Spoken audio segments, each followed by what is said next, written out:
Welcome to part 3 of my adventure across Morocco. So then I now arrived into Fez. Let's take a look around this city. And I'll now go to the first lifts I found, which are some Schindler 3300s with capacitive buttons. But these lifts are not in very good condition.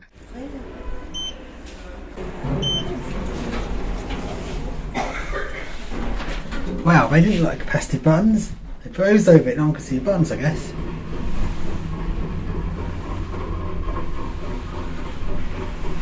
It's a weird way of doing it. They literally stuck it over the original. This sounds terrible, like it hasn't been maintained properly. That belt cable's rubbing.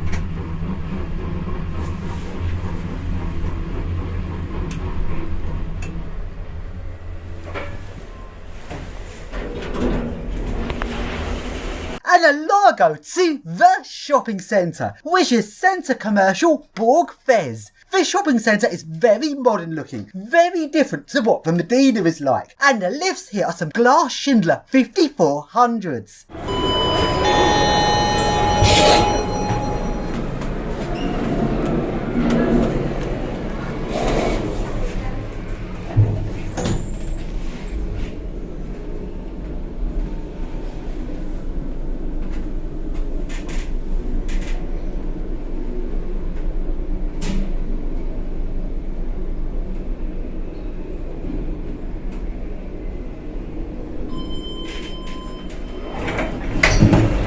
And along to the supermarket. And similar to Egypt, there's loads and loads of food just in tubs around the centre. Just in open containers like a pick and mix. This looks very interesting and I was going to get some of this food until I suddenly realised every other person walking past this food sticks their hands in it to feel it as they go past. That is not very hygienic. And along to the next Schindler 5400.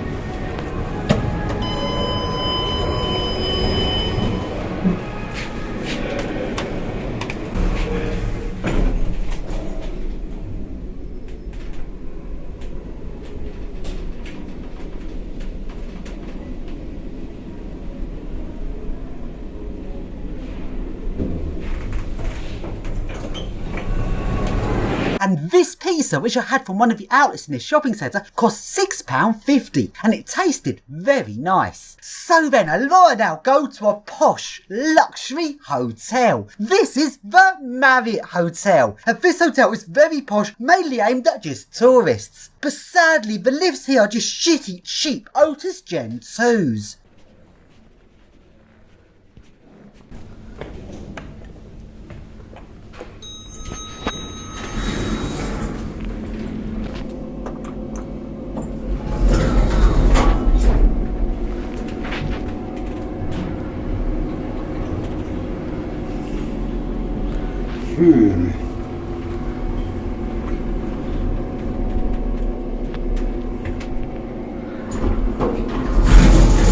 And let's take a look at the swimming pool area.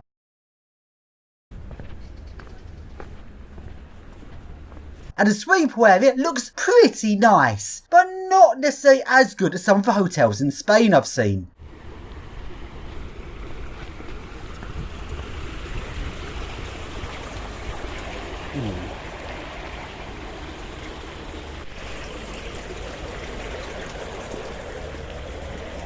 So creepy face watches everyone swimming. But despite this being a posh hotel, I couldn't take a swim in the pool because the water was so cold. So then, let's now take a ride on a bus. That's been bashed a few times. And the condition of these buses is not great, because every time a window is broken, rather than replacing a glass, they simply go and board it up.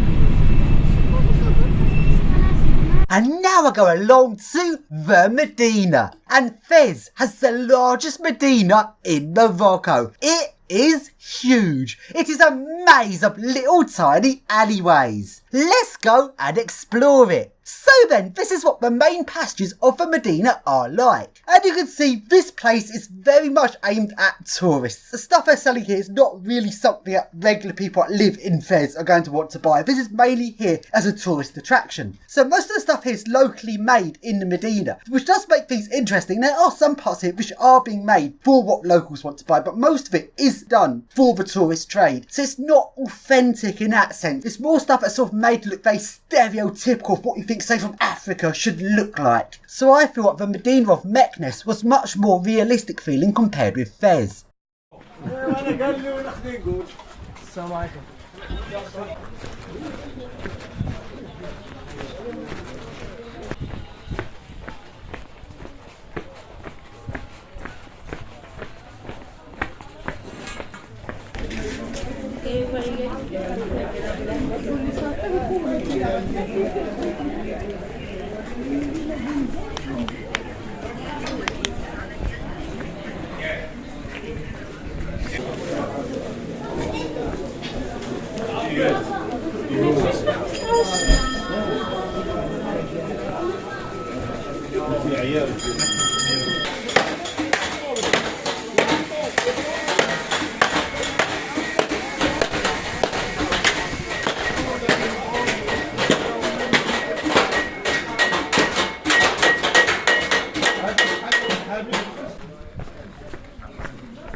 So then, if you leave the main passages of the Medina quickly goes into loads of little tiny alleyways. Alleyways going everywhere. It is a complete maze. So you probably know I'm a lift enthusiast, bus enthusiast and train enthusiast, and also a crane enthusiast and URBEX enthusiast, but as well as that I've also had quite a few more hobbies in the past. For example, I used to be interested in lampposts until all of the interesting ones got replaced and pretty much lost interest.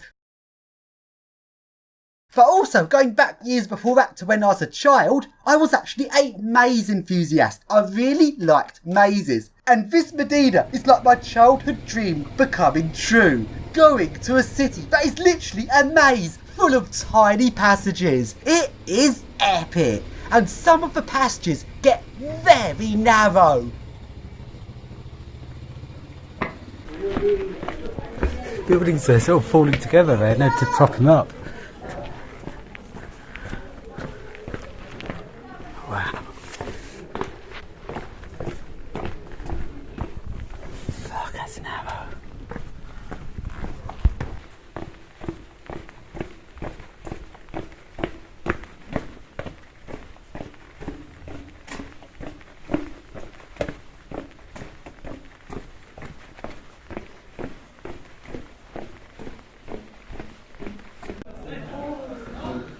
So many people around here.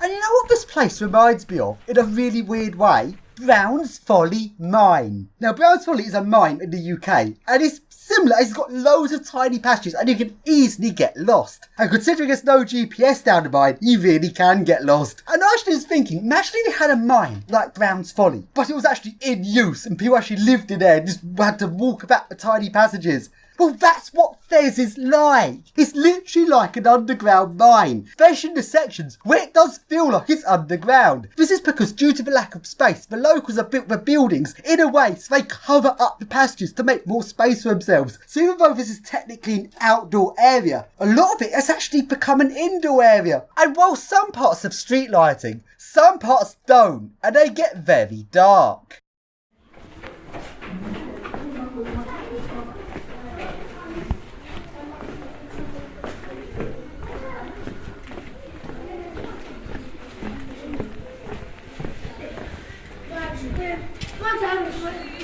No,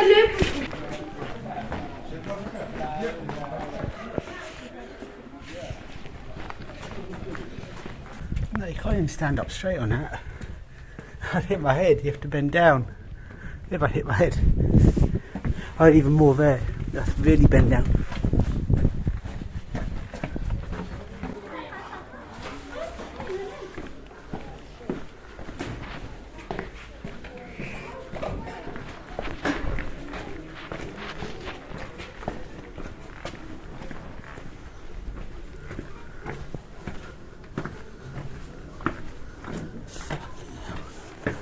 Narrow passage. This thing's a piss as well.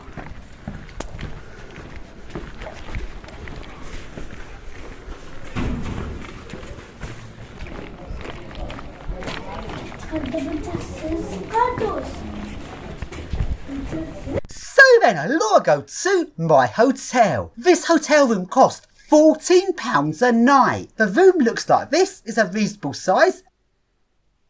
And the bathroom is up this weird little staircase.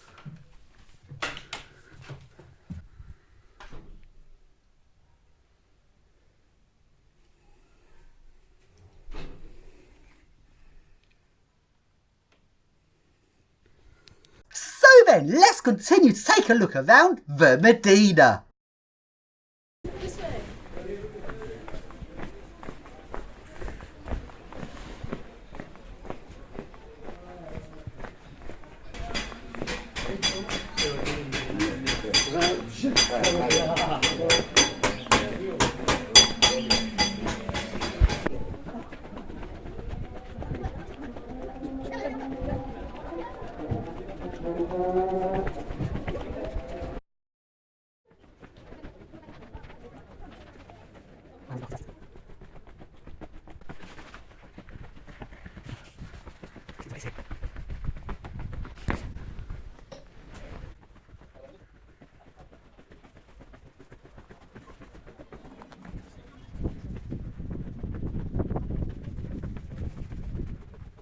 And in this Medina, there's lots of little birds in cages. And some of these birds seem like wild birds. Not really a bird you'd find in a cage in the UK.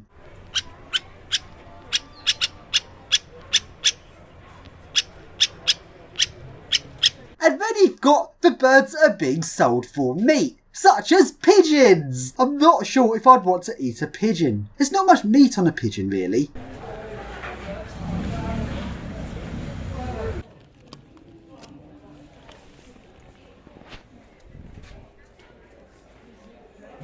And then you got the hungry cats waiting by the chickens. They are waiting for a chicken to be slaughtered, where they then get thrown some tidbits of chicken. So, talking about cats, in the Medina there's a lot of cats about, but quite a lot of the cats do not seem particularly healthy.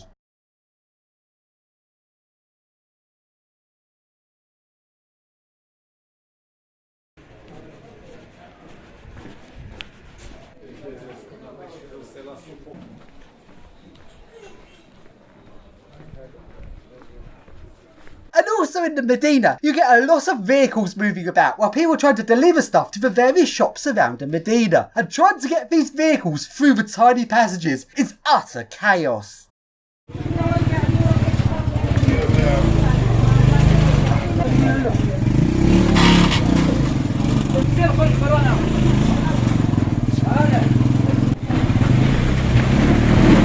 So then, I now leave the Medina and go along to the Jewish quarter, and it's actually quite similar to the Medina. The passages are slightly wider than the Medina passages, but the Jewish quarter actually feels a lot more authentic, as it's not full of the many people constantly trying to sell you stuff, and it feels a lot more authentic because it feels like you're seeing the regular, normal daily life of the Moroccan people, rather than the Medina where it feels more like they're putting on a show.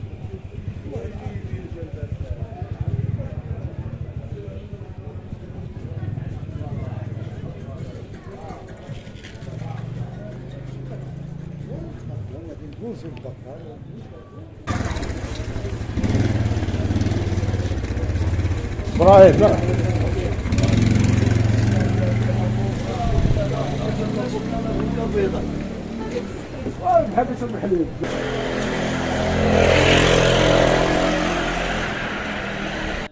then, that pretty much concludes my adventure across Morocco. Morocco is certainly a very interesting place. It's very different from Europe. It's both very interesting to visit, but also very annoying. It's sadly one of the big downsides of visiting Morocco is the amount of obnoxious people who just pester you all the time. You can't just walk around in Medina and enjoy it without someone either trying to sell you something or someone trying to lead you somewhere, and if you follow them they'll then demand a huge tip. People being fake friendly to try and engage with a conversation, but they'll get aggressive if you don't then give them money. It's very frustrating and it is annoying, so I find that does ruin the experience quite a lot.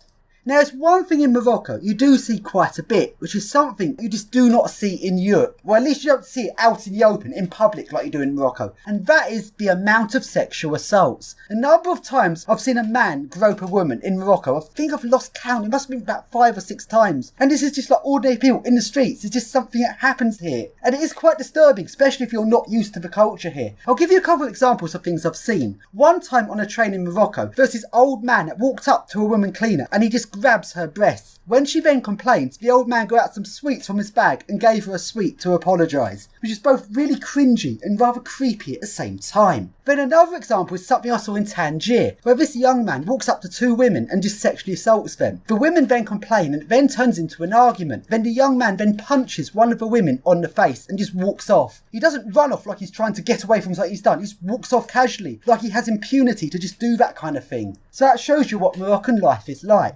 Then another thing which was rather weird is that something that happened on the last bus I took from Fez to the airport. While I was on this bus, some bus surfers got on the bus, which, considering I'm also a bus surfer, was something which I found very interesting. These teenagers were running along beside the bus while holding onto it as the bus sped up. When the bus got to a speed that was then too fast for them to run, they'd then pull themselves into the bus. Then they were leaning out of the bus and just doing those sort of silly things. But they were also being really rude to pretty much everyone they saw. As the bus was going past different people in the street, they were shouting insults at them, then laughing at anyone that missed the bus. Then they came inside the bus and then walked up the bus, insulting almost every passenger on the bus. And then, because I'm a European, I was a target for them. So they then saying stuff at me. I couldn't understand a word that they were saying, but you could tell what people were saying. Initially I was like, what the fuck's going on? But then I realised they were literally doing it to everyone. They were clearly just doing it to everyone to try and provoke a reaction. They were literally that bored. So at that point I just thought, whatever, I couldn't care less really. But some of the other people on the bus took a lot of offence when these teenagers walked up to him and started insulting him. And it actually turned into a punch-up on this bus. Are like punch-ups between annoying teenagers and random people on buses normal in Morocco? I don't know. But that shows you that as much as I like Morocco and I find it interesting, it's also at the same time can be a bit intimidating and a bit of a frustrating place to visit. Anyway, that is the end of the video. So then, make sure you also check out my video of exploring tunnels in Morocco. I'll leave a link to that in the description.